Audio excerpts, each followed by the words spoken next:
आकया चक्षुरुन्मिलितं येन तस्मै श्रीगुरवे नमः। नमो ॐ विष्णुपादाय आचार्यसिंहरूपिणे श्रीमद् भक्ति प्रज्ञान केशव इति नामिने। अतिमर्ते चरित्राय स्वाश्रितानांच पालिने जीवदुःखे सदा आर्ताय श्रीनाम प्रेम दायिने। वाञ्छा कल्पतरुभ्यश्च कृपा सिन्धुभ्य एव च पतितानां पावनेभ्यो वैष्णवेभ्यो नमो नमः। श्री चैतन्य मनोभीष्टं स्थापितं येन भूतले स्वयं रूपा कदा मह्यं ददाति स्वपदान्तिकम्।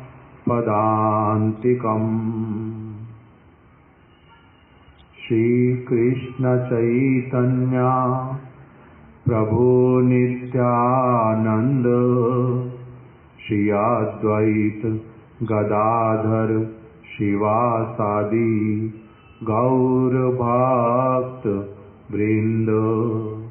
हरे कृष्णा कृष्णा कृष्णा हरे हरे, हरे राम राम राम हरे हरे।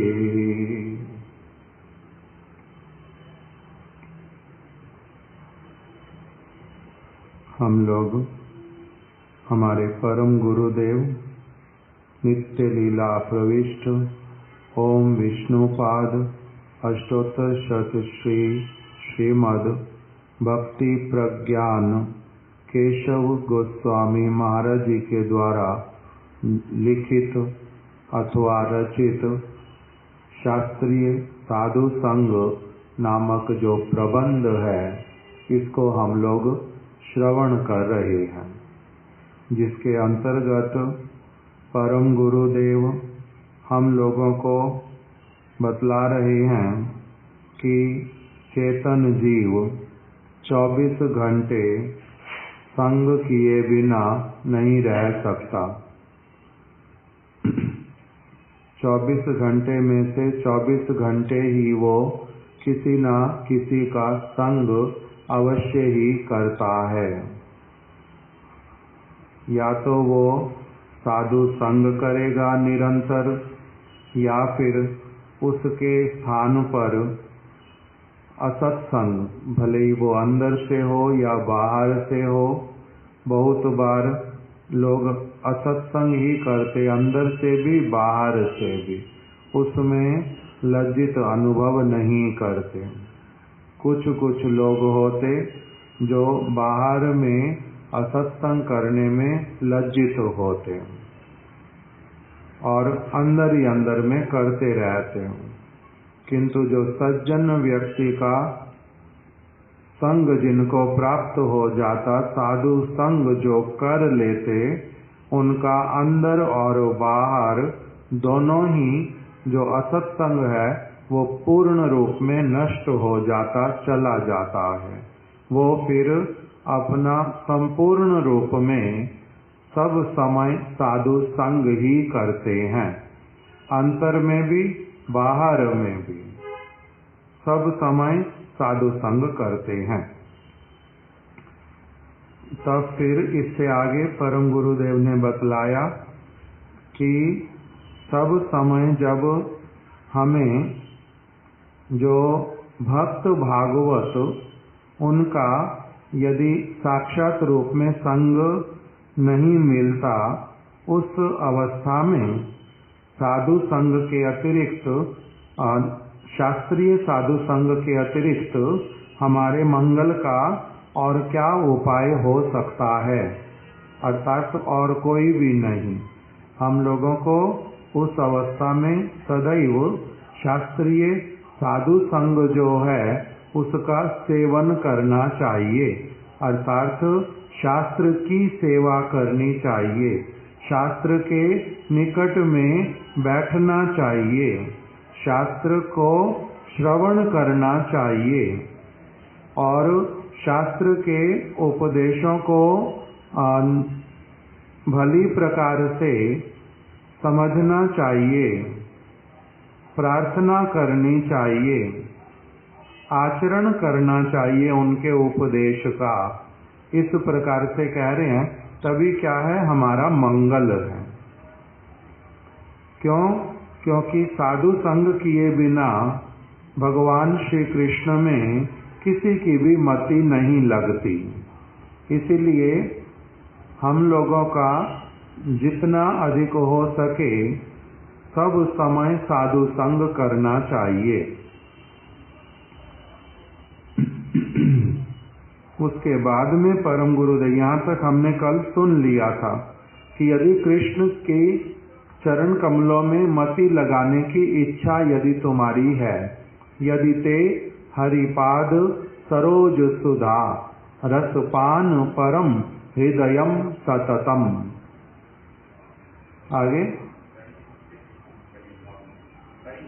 परिहृत्य गृहम कलिभावमयम भज गोद्रुम कानन कुंज विधुम।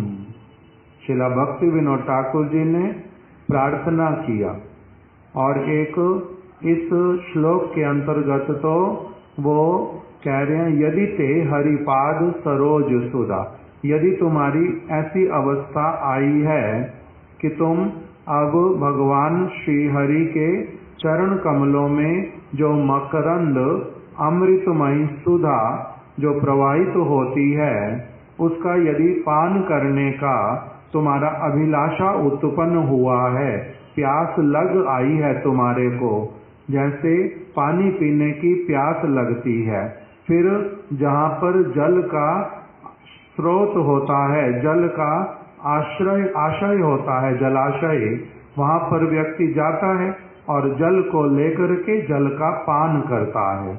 इसी प्रकार से यदि तुम्हारे हृदय में भगवान श्री हरि के चरण कमलों से निकलने वाला जो अमृत है, उसको यदि पान करने का पिपासा प्यास तुम्हारी लग आई है, यदि ते हरिपाद सरोज सुधा रसपान परम हृदयम सततम, तुम्हारे हृदय में जैसे पानी ना मिले, बार बार एक व्यक्ति को क्या प्यास लगी जिस समय, उस समय कितनी देर वो रुक पाता है? पानी चाहिए, पानी चाहिए, पानी चाहिए।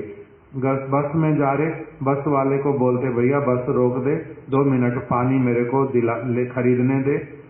कार में होते तो भाई मेरे को पानी की बड़ी प्यास लगी है, पानी पीने के लिए रुक जाओ, थोड़ा सा पानी है किसी के पास, थोड़ा सा भी हो निकाल दो, थोड़ी देर कम से कम निकल जाएगी, बाद में फिर और पानी खरीद लेंगे, ऐसे वाला मन में आता है। क्यों? क्योंकि प्यास लगी है, गला सूखता है।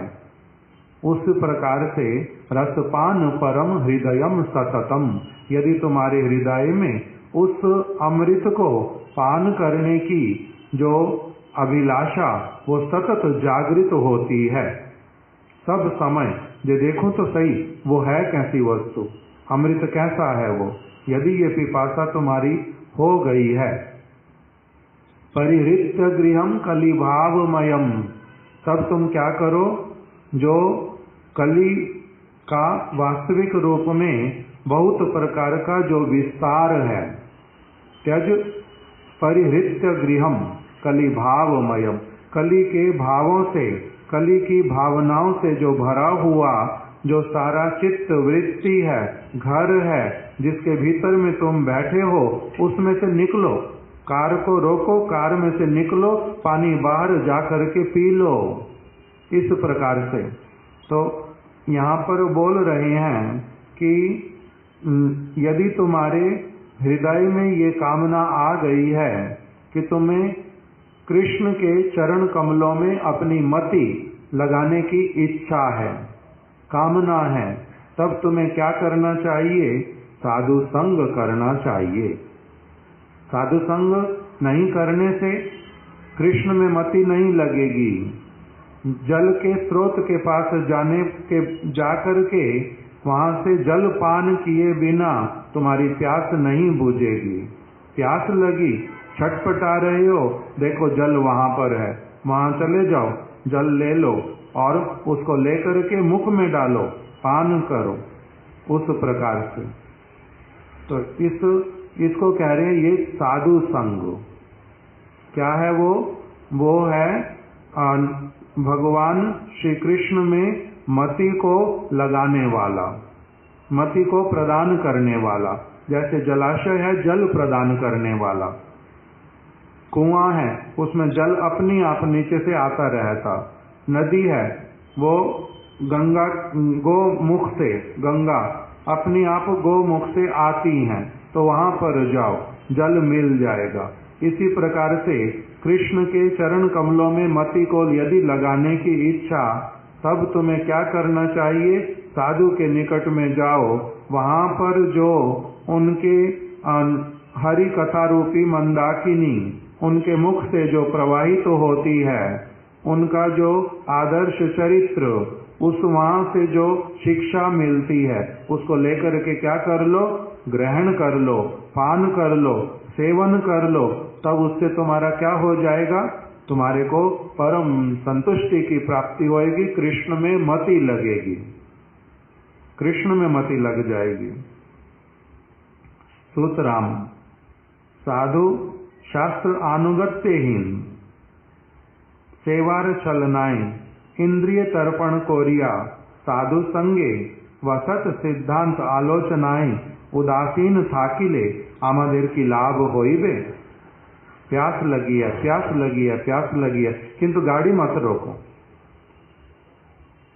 प्यास लगी है, मैं खड़ा हुआ हूं, किंतु सरोवर दिखाई देने पर भी सरोवर के पास में जाऊंगा नहीं। कोई पानी ला करके दे दे तुम्हारे को, नहीं नहीं, वो भी नहीं लूंगा। सरोवर अपनी आप आए और वो मेरे मुख में पानी दे दे। इस प्रकार की जो कामना, इसका नाम होता है दुराशा, अर्थात मूर्ख वाली बात।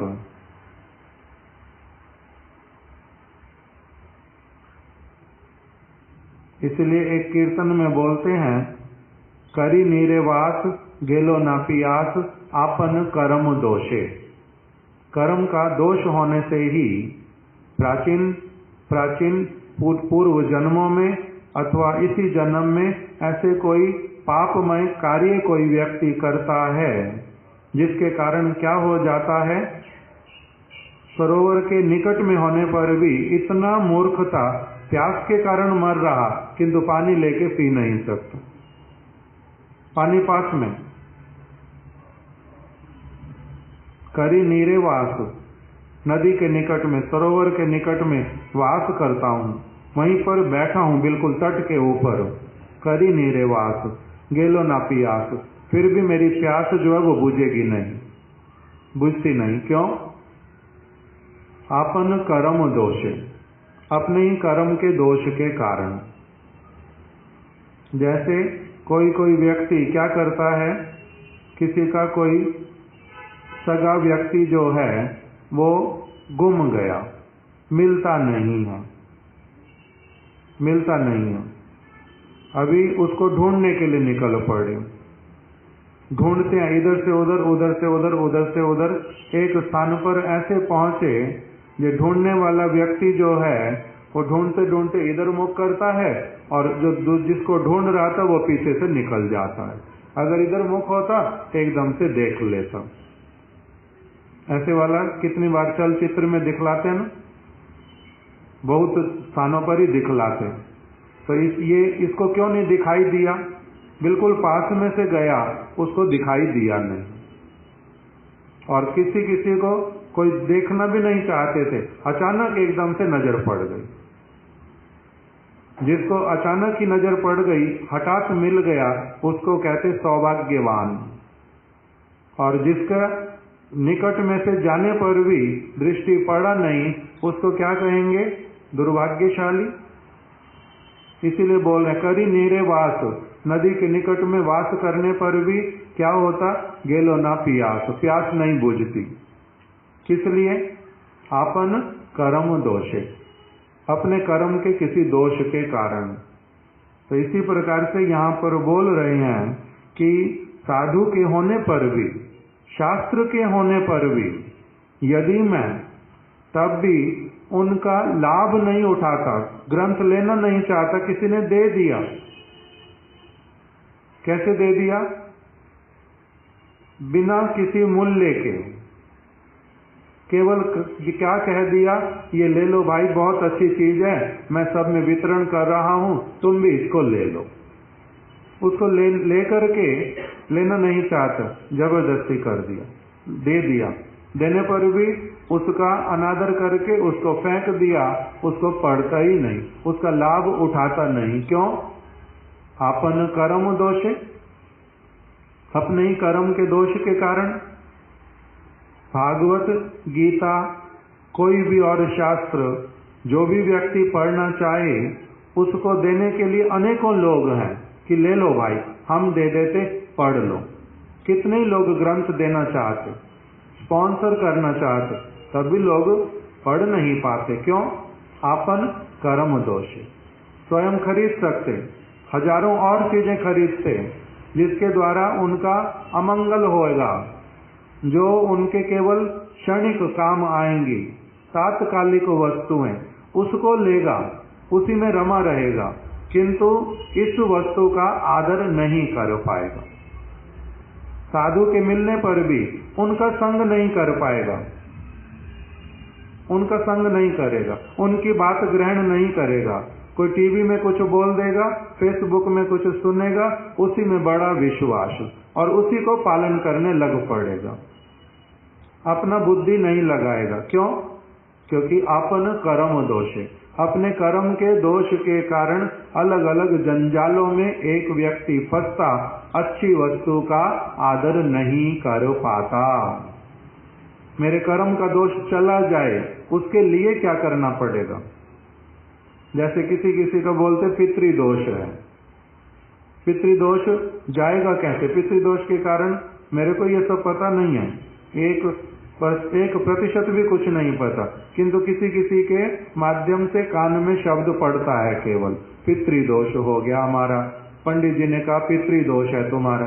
पितृदोष क्या होता है ये मेरे को नहीं पता। साधारण लोग बोलते हैं जब कोई मर जाए, अगर उसका श्राद्ध क्रिया इत्यादि ठीक से नहीं करते तो पितृदोष लगता है। मतलब कि पिता से बहुत मैंने लाभ तो उठाया था, उनकी संपत्ति ले ली, उनका सारा समय मैंने लिया था, किंतु अभी मैं अब उनके लिए कुछ करता नहीं हूँ। ये केवल मरने की अवस्था वाला होगा ऐसा लगता नहीं, जीवित अवस्था में भी वही होगा। जीवित अवस्था में भी यदि उसका मैं कुछ प्रतिदान नहीं करूंगा उनके उपकार का, तो उसमें दोष लगता। इसको बोल देते शायद पितृदोष। अथवा दूसरा मन में आता है, हमारे घर में कभी सुना था बचपन में, कितना सत्य कितना मिथ्या पता नहीं है, कि किसी के दादाजी ने किसी व्यक्ति से ऋण लिया और उसका चुकाया नहीं, और अथवा किसी के दादाजी ने किसी को बिना किसी कारण के मार डाला, मर्डर कर दिया, तो अभी उनको जो दोष लगेगा उसके दोष का फल आगे वाली पीढ़ियों को भी लगेगा। इसको बोलते पितृदोष। अर्थात तुम्हारे पिता दादा कोई ऐसा गलत कार्य करके चले गए जिसके कारण क्या होता है, आगे बहुत सारी जनरेशन को भोगना पड़ता है। तो अब ये दोष यदि हो गया है, अब मेरे दादा सामने है ही नहीं, पर दादा सामने नहीं, किसने क्या किया पता ही नहीं, किंतु उस दोष का फल मेरे को मिलता जा रहा है। करना क्या चाहिए? जैसे भोपाल की त्रासदी का सुनते हैं, नाम तो मेरे को भूल गया, उसको क्या बोलते थे, कोई एक गैस, वहां पर कुछ हुआ था, टेस्ट किया था किसी चीज का, और उसके कारण फिर इतना अधिक असुविधा हुआ कि 100 वर्ष तक भी वहां पर कोई भी माता गर्भवती होती, उसका बच्चा लूला लंगड़ा पैदा होता है। इतना प्रभाव उस गैस का वहां पर है। कुछ नहीं, सारे लोग रह रहे, काम कर रहे, सब कुछ कर रहे, किंतु जो नया बच्चा होगा वो लूला लंगड़ा होगा। तो ये दोष जो हैं, इनको फिर हटाना कैसे पड़ता? कोई वस्तु गलत हो गई, उसको फिर ठीक भी तो करना पड़ता है। इसी प्रकार से कह रहे हैं, आपन कर्म दोषे, तुम्हारा किसी भी प्रकार का दोष यदि है जिसके कारण तुम्हारा साधु संग होने पर भी तुम उसका लाभ नहीं उठा पाते, शास्त्र के होने पर भी पढ़ने की रुचि नहीं होती, समझ नहीं आता, उसके बीच में से क्या लेना पता नहीं चलता, क्यों? क्योंकि आपन कर्म दोष है, अपने ही कर्म का दोष। तो वो जाएगा कैसे? उसके लिए अलग अलग जो भक्तिमय क्रियाएं, कहते हैं जोर जबरदस्ती करके अपने आप से क्या करो? ठाकुर जी की सेवा करो, मंदिर की सेवा करो, सतपुरुष के निकट में जाओ, उनके उद्देश्य से कुछ ना कुछ कर दो, तब इससे क्या होता है? फिर वो दोष चला जाता है। इसी का नाम हम लोग क्या कहते हैं? साधन। हमारे अनेकों प्रकार की वस्तुएं, उसी के लिए यहाँ पर परम गुरुदेव बोल रहे हैं कि इसीलिए क्या करो? उनका अनुगत्य करो। साधु शास्त्र अनुगत्य, साधु का अनुगत्य, दोनों ही साधु हैं, शास्त्र भी और जो जीवंत साधु वो भी, इनका क्या करो? अनुगत्य करो। इसी को परम गुरुदेव ने कहा साधुर संग व अनुगत्य ही सेवा। साधु का संग करना ये सेवा है। इसके द्वारा क्या होता है? सेवा का फल मिलता है, सेवा के बदले में मेवा मिलता है। बोलते हैं ना साधारण रूप, सेवा करो। साधु संग करने का अर्थ ही क्या है? कि मेरी सेवा हो रही है, उनका बात सुनना, उनकी बात मानना, उसके अनुसार चलना, यही सेवा है। केवल चरण दबाना अथवा उनके कपड़े धो देना अथवा उनको कुछ धन दे देना, उनके लिए वस्त्र फल ले आना, ये केवल सेवा नहीं है। वो भी सेवा है, किंतु मुख्य रूप में जो सेवा है वो क्या है? मुख्य रूप में सेवा है जो वो कहते हैं और जो वो करते हैं, उसी को मैं करूं, करने के लिए चेष्टा करूं, तब मेरा क्या होता है? उनका सेवा हो जाता है, तब वो मेरे प्रति प्रसन्न होते हैं। कोई व्यक्ति कुछ भी नहीं दे सकता, बहुत निर्धन, किंतु उनकी बात का पालन करता है, उसके प्रति पूर्ण रूप में प्रसन्न। कोई व्यक्ति बहुत कुछ दे सकता है, देता भी रहता है, किंतु साथ साथ में पालन भी सारी बात का करता है, उसके प्रति भी उतनी मात्रा में ही प्रसन्न। दोनों में कोई असुविधा होता नहीं। किंतु मुख्य वस्तु क्या है? जो उनके विचार को, उनके द्वारा आचरित जो आदर्श, उसको ग्रहण करना है। यदि ये कर पाते तब कोई असुविधा होता नहीं किसी भी परिस्थिति में। ब्रह्मचारी लोग जो अपना घर छोड़ करके आ गए, वो हमने कभी गुरुदेव को कोई एक फल ला करके, कोई माला ला करके, कोई वस्त्र ला करके, कोई धन ला करके कुछ भी नहीं दिया, कभी भी नहीं दिया। उस प्रकार का कोई व्यवस्था भी नहीं था, चित्त में भी कभी आता नहीं था। तो हमारा कभी सेवा होएगा नहीं, ना होएगा। भोजन भी बनाया नहीं उनके लिए, कमरा भी साफ उनका किया नहीं, बर्तन भी उनके धोए नहीं, कपड़े भी उनके धोए नहीं, कभी उनको यहाँ से वहां पकड़ करके भी लेकर के गए नहीं, जिस आसन पर बैठते हैं उसको भी कभी साफ किया नहीं। किंतु सेवा होएगा न नहीं होएगा। तब हमने क्या सेवा किया? फिर उनकी बात को सुनना, वो जो करते हैं चीजें उसको देखा और उसी वस्तु को क्या किया, पकड़ करके स्मरण करना, उसी को जीवन में पालन करना, उसके लिए कुछ कुछ चेष्टा करने के लिए गए। उसी से वो क्या हो जाते थे, परम प्रसन्न। कभी तो कुछ कहा ही नहीं कि तुमने ये तो किया नहीं, तुमने वो तो किया नहीं, वो वस्तु तो लाए नहीं, मेरे को ये ला करके ऐसा तो कुछ नहीं कभी भी।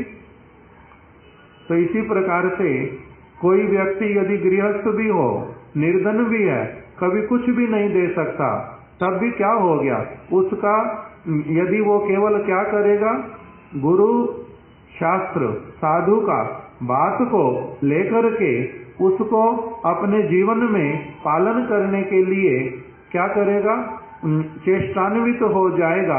उसी के द्वारा ही क्या हो जाता है, गुरु वैष्णव का परम प्रसन्नता। शबरी ने क्या किया था भगवान राम के लिए, निर्धन होकर के क्या किया था, कुछ भी नहीं। केवट ने क्या किया था, नौका सब समय चलाता था, केवल एक बार भगवान राम को बिठा लिया, पार करा दिया, उससे कुछ आया गया अगर देखा जाए तो। किंतु भगवान ने उसका सेवा ले लिया कि क्यों, क्योंकि उन्होंने क्या किया हुआ था, साधु के शास्त्र के वचन को कान में, हृदय में, क्रियाओं में अपनी ग्रहण किया था। इसी कारण से उनके प्रति प्रसन्न हो गए थे। दूसरी तरफ से द्रौपदी, युधिष्ठिर महाराज इत्यादि, अम्बरीश महाराज, वो लोग बहुत कुछ ही करते भगवान के लिए भी, भक्तों के लिए भी, बाहरी द्रव्यों के द्वारा भी, किंतु जो मुख्य वस्तु उसको भी उन्होंने पूर्ण रूप में ग्रहण किया था, साधु के शास्त्र के वचन को। इस कारण से उनके प्रति भी भगवान परम प्रसन्न। दोनों में से किसके प्रति कम प्रसन्न, किसके प्रति अधिक, ऐसा कोई विचार नहीं है। पूर्ण रूप में दोनों के प्रति प्रसन्न। क्यों? क्योंकि द्रव्य के द्वारा भगवान की सेवा नहीं होती, उनके पास द्रव्यों का अभाव नहीं है, भावना के द्वारा उनकी सेवा होती है। इसीलिए उनको कहते हैं भावग्राही जनार्दन, भावना के द्वारा। तो इसलिए यहां पर बतला दिया परम गुरुदेव ने कि साधुर संग अथवा अनुगत्य ही सेवा। साधु संग का अर्थ क्या हो गया, साधु अनुगत्य। साधु संग करता हूं, साधु संग करता हूं, किंतु अनुगत्य करूंगा नहीं, अर्थात उनके अनुसार नहीं चलूंगा, उनके विधान के अनुसार नहीं चलूंगा। जो वो क्रियाएं करते हैं वो मैं नहीं करूंगा, जो वो बोलते हैं उसके लिए मैं प्रयास नहीं करूंगा। मेरे मन के अनुसार मैं क्या करूंगा, उनका जो वस्तु मेरे को इच्छा वो ले लूंगा, जो वस्तु उसको छोड़ दूंगा, अपने मन के अनुसार उनकी सेवा करूंगा और वो मेरे से प्रसन्न हो जाए। तो कहते नहीं, इससे प्रसन्न नहीं होंगे, इसको सेवा भी नहीं कहते। सेवा होती है अनुगत्य से। एक समय में जब हम बहुत छोटे हैं, उस समय अपने आप से पूर्व संस्कार के कारण जो थोड़ा बहुत सेवा समझ आता वो मैं करता रहता, किंतु जिस समय मेरे को ठीक से बतला दिया गया अथवा मैंने अपने आप से समझ लिया, उस समय तो मुझे क्या करना पड़ेगा, फिर उसी के अनुरूप कार्य करना पड़ेगा। जैसे शबरी, पहले उन्होंने क्या सेवा किया, जिसके द्वारा मातंग मुनि प्रसन्न हुए, उसने अपने मन के अनुसार ही सेवा किया। उसने पूछ करके नहीं किया था किसी से, किसी के कहने पर भी नहीं किया था। लकड़ी जंगल में लेने जाती थी, कॉमन सेंस, साधु है, वृद्ध है, साधु के रूप में भी दिया नहीं, वृद्ध व्यक्ति है, उसने क्यों लेना, अपने लिए बड़ा परेशान होकर इकट्ठा करता रहता है, मैं ही दे देती हूँ, मेरे को तो कोई परेशानी नहीं है। सरल एक भावना से जो मन में था वैसे वाला सेवा कर दिया। उसी सेवा से ही मातंग मुनि प्रसन्न हो गए, उसकी वृत्ति से, उसकी कॉमन सेंस के द्वारा की गई सेवा से ही प्रसन्न हो गए। और फिर उन्होंने क्या किया, उसको उपदेश किया। किसका उपदेश किया? राम नाम का। राम नाम का उपदेश करने का मतलब राम की सेवा कैसे करनी है, राम को पुकारना कैसे है, किस भावना के साथ में, क्या दे करके, ये उसको अपना वाणी के द्वारा उनके ऊपर कृपा कर दिया। जब वो वाणी रूपी साक्षात आदेश रूपी कृपा जब प्राप्त हो गई, तब शबरी ने क्या किया? फिर लकड़ी तो ला करके देती है, किंतु अब भावना क्या आ गई कि मेरा बड़ा सौभाग्य उत्पन्न हुआ, मैं किसी साधारण मर्त्य पुरुष के लिए ये नहीं कर रही हूँ, जैसे घर में अपने माता पिता भाई बंधु के लिए करती थी, वैसे वाला नहीं है। वो तो मेरी सारी चीज लेकर के भी मेरे को कोई फल देने में समर्थ नहीं थे, किंतु ये मेरे से ग्रहण करके मेरे को बहुत उत्तम फल प्रदान कर रहे हैं, ये भावना आ गया।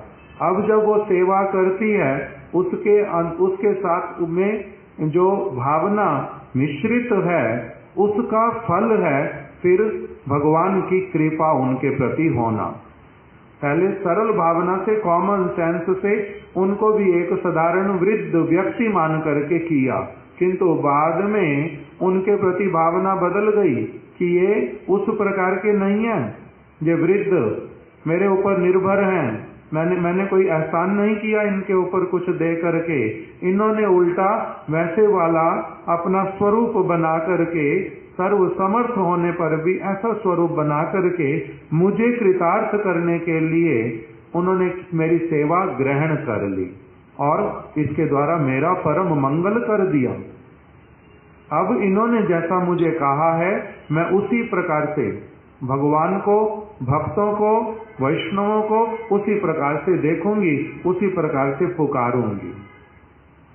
तो इसलिए एक समय में मैं अपने अनुसार करता हूँ, ठीक है, प्रारंभ है, वो करते हैं, मन वाली स्थिति भी धीरे धीरे, किंतु क्या हो जानी चाहिए? फिर साधु संग के माध्यम से साधु का अनुगत्य करना है उनके। अब इसीलिए बोलते हैं पहले उनके मन को तो जान लो, वो चाहते क्या है। वो पीना चाहते पानी, मेरी इच्छा है, मैंने भोजन बनाया, भोजन करो ना।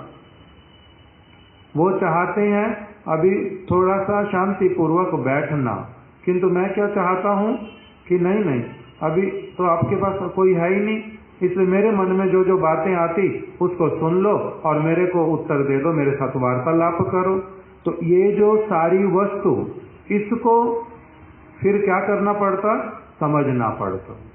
तब मेरा क्या होना प्रारंभ होता है? अनुगत्य। इसलिए श्रील स्वरूप दामोदर गोस्वामी, श्री राय रामानंद प्रभु, श्री रूप गोस्वामी, श्री सनातन गोस्वामी, ये लोग भली प्रकार से जानते थे किस समय प्रभु के साथ में वार्तालाप करनी, कब नहीं करनी, कब कौन सा पद गा देना, कब बिल्कुल कुछ नहीं बोलना, कब उनको प्रसाद जो है दे देना, कब बिल्कुल भी प्रसाद सामने नहीं लेकर के जाना। ये सारा कुछ कैसे समझ लेते हैं? जितना अधिक प्रीति पूर्वक उनका संग करते हैं, उनको उनसे घनिष्ठता बढ़ती है, उनको भली प्रकार से जानते हैं, तब धीरे धीरे सारा कुछ पकड़ लेते और फिर क्या कर पाते हैं? उनका संग। नहीं तो संग नहीं होता, केवल साथ बैठना संग नहीं। बार बार हम ये बात सुन ही रहे हैं। साधु का अनुगत्य करना जो है, इसी का नाम है साधु का संग करना, अनुगत्य करना। अनुगत्य का सरल शब्द अर्थ क्या होता है? एक हो गया संग, उसी का सिनोनिमस प्रायवाची शब्द क्या बता दिया? अनुगत्य। अनुगत्य किसको कहते हैं?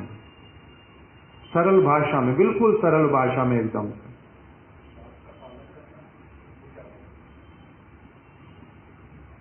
नहीं, नवल किशोर बताओ।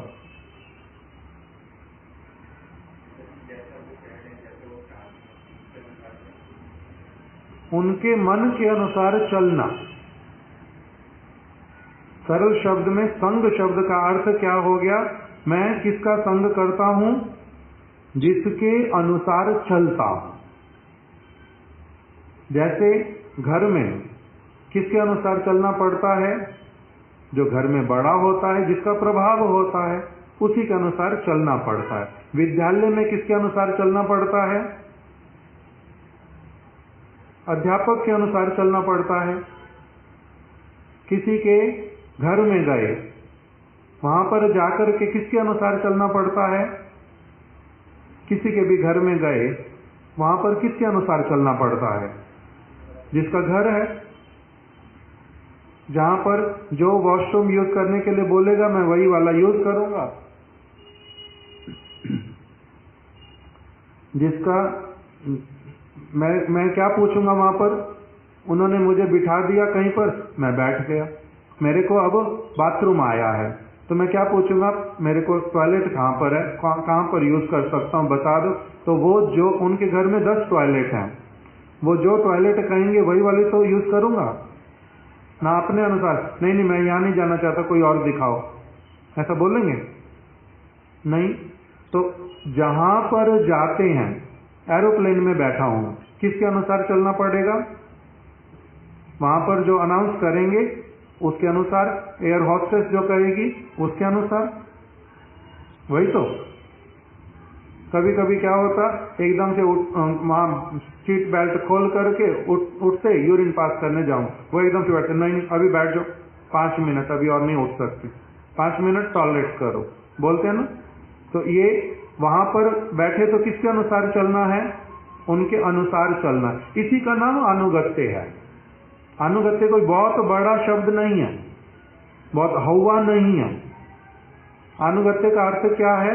उनके अनुसार चलना। तो इसी प्रकार से इसी का नाम होता है संग। मैं जब एरोप्लेन में बैठा हूं, मैं किसका संग कर रहा हूं? जो अथॉरिटी है वहां पर उस समय। मैं यदि किसी के घर में हूं, वहां पर जो अथॉरिटी है उसके अनुसार चलना है। विद्यालय में हूं, उसके अनुसार चलना है। तो जिनके भी अनुसार मैं चलता हूं, सब समय वो साथ में बैठे हो ऐसा नहीं होता। मैं कहीं पर भी घूम रहा हूं, कहीं पर भी हूं, जिसके अनुसार मैं चलता हूं, वही उसका ही मैं क्या कर रहा हूं? संग कर रहा हूं, उसी का अनुगत्य कर। संग, अनुगत्य, इसका अर्थ है उनके अनुसार चलना। कभी कभी क्या होता है, वॉलंटियरली चलते हैं हम लोग, कभी कभी हमें फोर्स किया जाता है। जब हम वॉलंटियरली चलते हैं तब कहते हैं ये क्या कर रहा है? क्वालिटी टाइम स्पेंड कर रहा है। जब हम वॉलंटियरली करते हैं, जैसे हमारे महाराज जी बोलते थे हरि नाम देते समय कि तुम हरि नाम चाहते थे, मैंने तुम्हें हरि नाम प्रदान किया। तुम इस हरि नाम को क्या करना? इसमें संख्या के पीछे बहुत ज्यादा नहीं पड़ना, कितनी संख्या करनी है, किंतु क्या करना? क्वालिटी के साथ में करना। अब क्वालिटी क्या होती है? साधारण रूप में बोलते थे be quality conscious, don't become quantity conscious. Quantity conscious नहीं बनना कि कितनी माला मेरी हो गई, क्वालिटी कॉन्शियस बनना कि मेरी माला, भगवान को पुकारना कितना अच्छे से हुआ। एक दिन मैंने महाराज जी से पूछा कि महाराज जी क्वालिटी का मतलब क्या होता है? क्वालिटी से भगवान को पुकारना, क्वालिटी कॉन्शियस बनना, इसका मतलब होता क्या है? तो कहते हैं कि प्रभु सच बात बताऊं, अभी तुम क्वालिटी कॉन्शियस बन नहीं सकते, अभी क्वालिटी कॉन्शियस नहीं बन सकते। क्वालिटी कॉन्शियस कहते हैं हरिदास ठाकुर को, क्वालिटी कॉन्शियस कहते हैं रूप गोस्वामी को, जिनका स्वाभाविक रूप में इतना रुचि उत्पन्न हो गया भगवान के नाम में कि वो एक मुहूर्त छोड़ नहीं पाते, उसमें उनको रस आ गया, उसमें उनको टेस्ट आ गया, उनको उसमें वो क्या चीज है, उसमें क्या आनंद होता है, उसके द्वारा कैसा भरण पोषण होता है, कैसी तृप्ति होती है, जिसको ये बड़ी अच्छी तरह से अनुभव हो गया है, वो छोड़ ही नहीं पाते। महाप्रभु के कहने पर भी नहीं छोड़ पा रहे। महाप्रभु ने कहा आप वृद्ध हो गए, सारा जीवन आपने किया, सिद्ध पुरुष हो, आप अगर बाहर रूप में संख्या नहीं रख के भी करोगे कोई असुविधा नहीं, आपका तो अपने आप चलता ही रहेगा हरि नाम। किंतु तब भी उन्होंने क्या कहा, नहीं। क्यों? क्योंकि उनका क्या होता है, क्वालिटी नाम होता है। उनको उसका क्वालिटी का पता है। तो ब्रांडेड क्वालिटी मतलब एक ब्रांड भी बोलते हैं ना, ब्रांडेड। फिर रूप गोस्वामी उन्होंने क्या किया, नाम करते हैं, ऐसा उसमें उनको रस मिलता है, वो क्या कामना कर रहे हैं, इतनी सुंदर वस्तु, इतनी मधुर वस्तु, इतना अधिक क्वांटिटी में है और मैं इसको बहुत थोड़ा सा पान कर पा रहा हूं, कितना मेरा खराब बुरा अवस्था है, मेरे को तुंडे तांडाविनी, मेरे को श्लोक नहीं आता पूरा ये वाला, तुंडे तांडाविनी वितनुते रतिम वितनुते, जो भी हो उसमें कहते हैं कि जैसे ही ये नाम मेरे कान में पड़ता है, मेरी इच्छा होती है मेरे हजारों कान हो और कथा सुनूं कृष्ण की, और कृष्ण की लीला के विषय में पता चले, कृष्ण के मन के बारे में समझूं, कृष्ण को क्या अच्छा लगता मुझे पता चले, मेरे को बहुत कान प्राप्त करने की इच्छा करती है।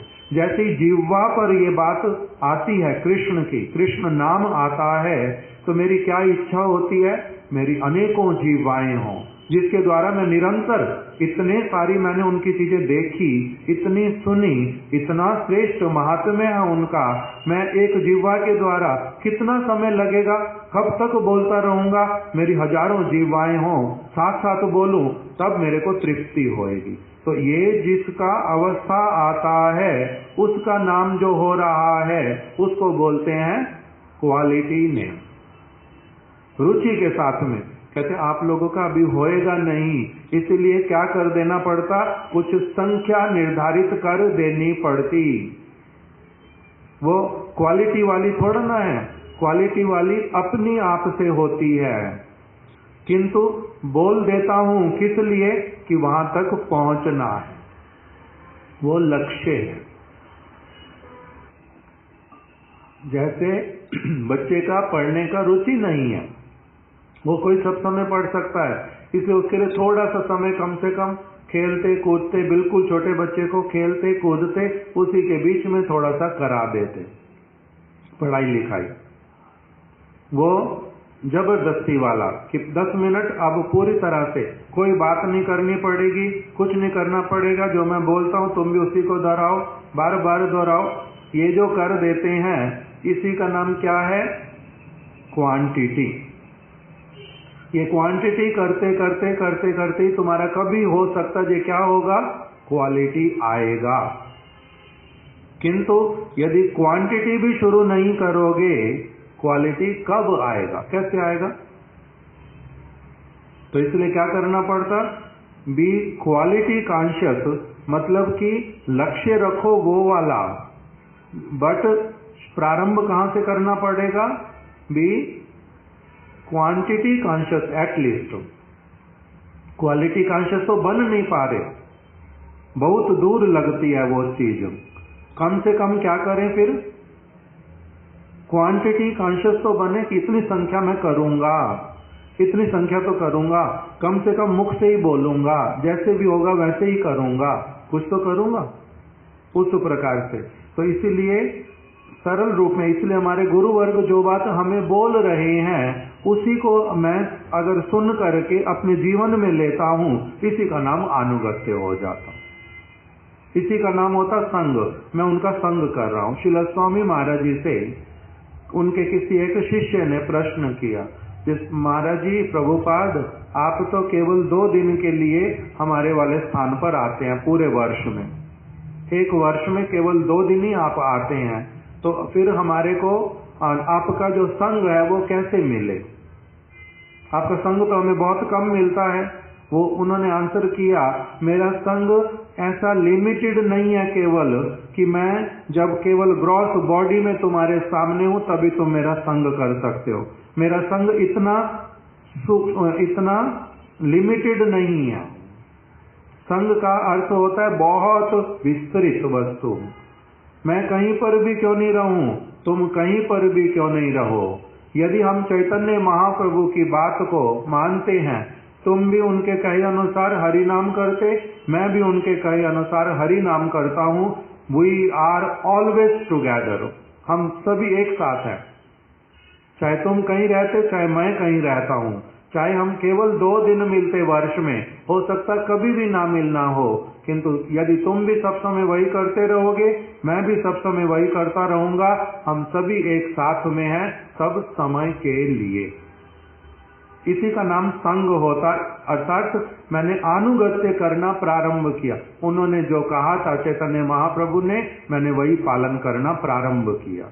इसी के द्वारा मेरा क्या हो जाता है, उनके मन के अनुसार चलना।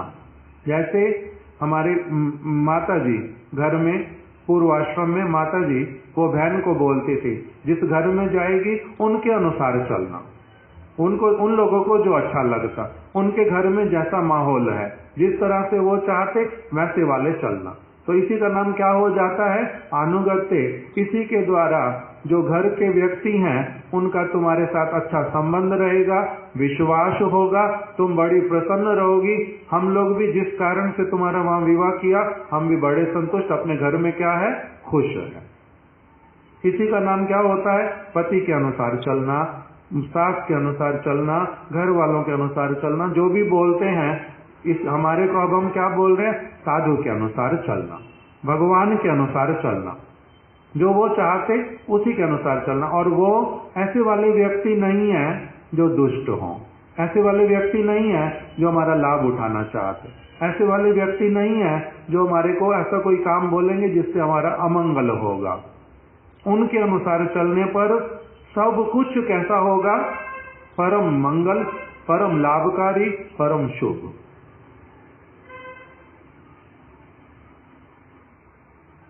तो इसलिए साधु संग का अर्थ कर दिया साधु अनुगत्य।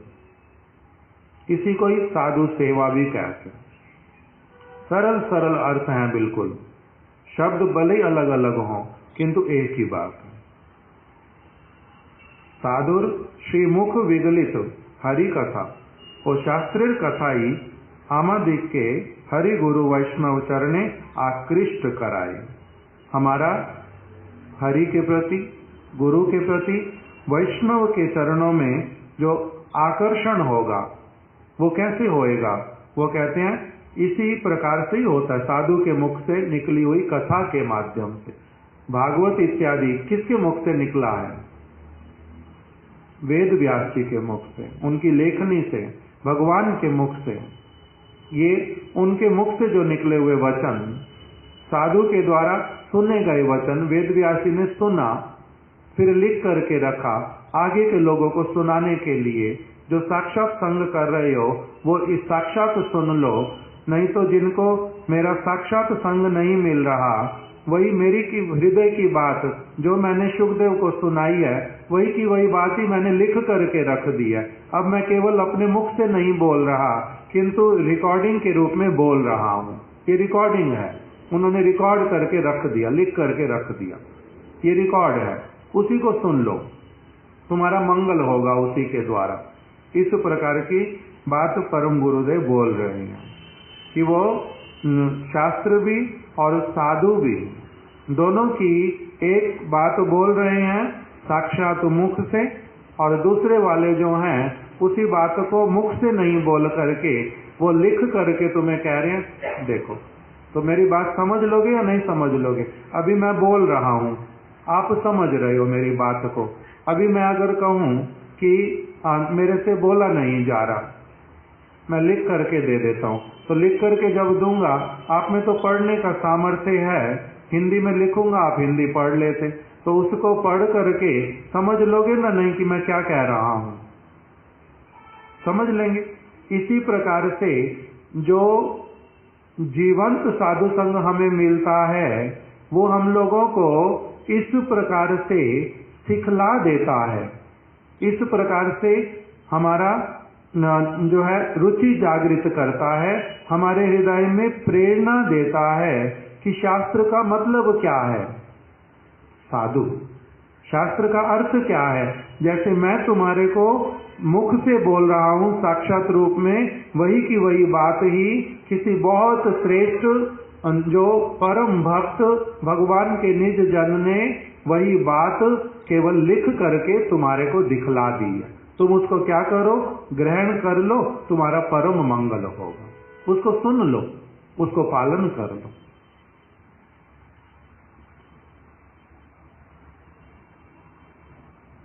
सही जन ने बुद्धिमान व्यक्तिगण साधु शास्त्र कथाएं व तद आलोचनाएं व तत् सेवाएं मन प्राण नियोग करिया थाकिन। कह रहे तो जो बुद्धिमान व्यक्ति होते हैं ना, परम गुरुदेव बोल रहे, जो बुद्धिमान व्यक्ति होते हैं वो क्या करते हैं? अपने मन को पूरी तरह से किसमें नियोग कर देते हैं, लगा देते हैं? साधु की शास्त्र की बात को सुनने में, समझने में, परस्पर वार्तालाप करने में, पुनः पुनः उसमें जो चीज नहीं समझ आती उसको समझने में, उनकी एक बात समझ आ गई फिर उनकी दूसरी बात समझने में, फिर दूसरी बात समझ आ गई फिर तीसरी बात समझने में, इस प्रकार से वो क्या करते हैं? अपने मन को सब समय उसी में, मन को प्राण को, मन प्राण मतलब प्राण सहित, आत्मा सहित अपने मन को, अर्थात शरीर को, मन को, प्राण को, सभी वस्तुओं को किसमें नियुक्त कर देते हैं? साधु और शास्त्र की बात को सुनने और समझने में, ताकि मैं उसका क्या कर पाऊं? ठीक ठीक रूप में उनके मन की बात के अनुसार चल पाऊं, जिससे वो क्या हो जाएंगे? मैं अगर घर में माता पिता जो बड़े हैं उनके अनुसार अगर चल पाऊं तो वो बड़े प्रसन्न हो जाएंगे, उनका मेरे प्रति विश्वास हो जाएगा, वो मेरे ऊपर सारा कुछ छोड़ भी दिया करेंगे और मेरे ऊपर विश्वास भी करेंगे और मैं उनको प्रसन्न भी कर पाऊं। मैं कभी भी उनको जैसे मैं कोई व्यक्ति ऐसा वाला है जिसको मैं कभी भी नाराज नहीं करना चाहता, जिसको मैं कभी भी अवहेलना नहीं करना चाहता, जिसको मैं चाहता हूं कि सब समय बड़े प्रसन्न हो मेरे से, तो किस प्रकार से होंगे? पुनः पुनः उनकी बात उनसे पूछ करके, उनको जो जानते उनके साथ आलोचना करके, कुछ कुछ चीजें देख करके। ये किसको क्या अच्छा लगता? जैसे हमारे महाराज जी कोई व्यक्ति प्रसाद पाते थे, जब भक्त लोग वो अपना खड़े हो जाते थे केवल किसी स्थान पर, कभी अपने कमरे के बाहर दरवाजे पर, कभी हॉल में आकर के खड़े हो जाते, और एक दिन देख लिया, 2 दिन देख लिया, 10 दिन देख लिया, अपने आप से फिर क्या बोलते? देखो उसको वो चीज अच्छी लगती है, उसके पास ये लेकर के जाओ तो दोबारा वो ले लेगा। कैसे पता चला उनको? उसको वो चीज अच्छी लगती है, उसने बोला नहीं, इन्होंने पूछा भी नहीं, किंतु कैसे देख लिया? देख करके पहचान लिया, उसको वो चीज अच्छी लगती है। तो इसी प्रकार से जो बोल रहे हैं कि भगवान के चरण कमलों का यदि अमृत पान करने की तुम्हारी इच्छा, यदि भगवान के पास पहुंचने की इच्छा, तब तुम्हें क्या करना चाहिए?